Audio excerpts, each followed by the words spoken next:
Immigration visas are top of mind for the GOP this morning after a weekend of Republican infighting. President-elect Trump siding with his DOJ chiefs, Elon Musk and Vivek Ramaswamy, who are in favor of H-1B temporary worker visas.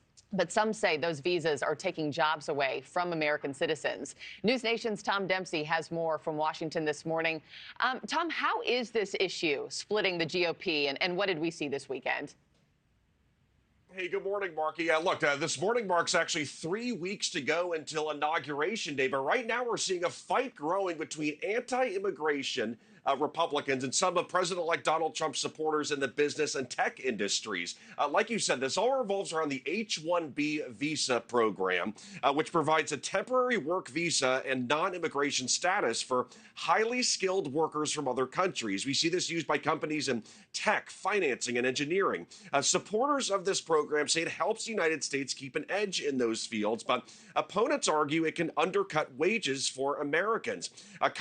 Controversy grew in recent days when President-elect Trump did an interview with the New York Post, which he said, quote, "I have many H-1B visas on my properties. I've been a believer in H-1B. I've used it many times. It's a great program." Billionaire Elon Musk also voiced support for this program and said he'd go to war over the issue. Posting to X, "The reason I'm in America, along with so many critical people who built SpaceX, Tesla, and hundreds of other companies that made America strong, is because of H-1B. But we also saw some opposition, like I said, too.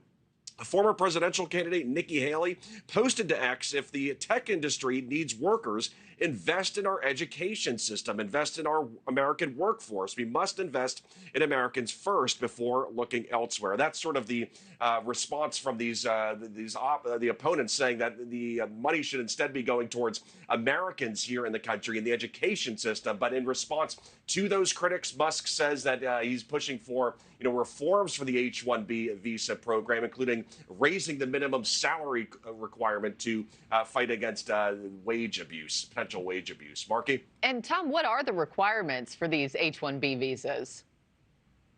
So first and foremost, this is temporary, this visa, and it grants, like I said, non-immigration status that lasts up to 3 years, but that can also be extended.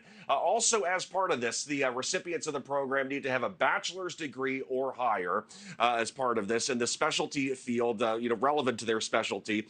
United States Immigration Services actually capped the number of new H-1B visas at 85,000 per fiscal year. According to data from the Department of Homeland Security, in fiscal year 2023, 72% of H-1B petitions approved involved people born in India, while 12% were born in China.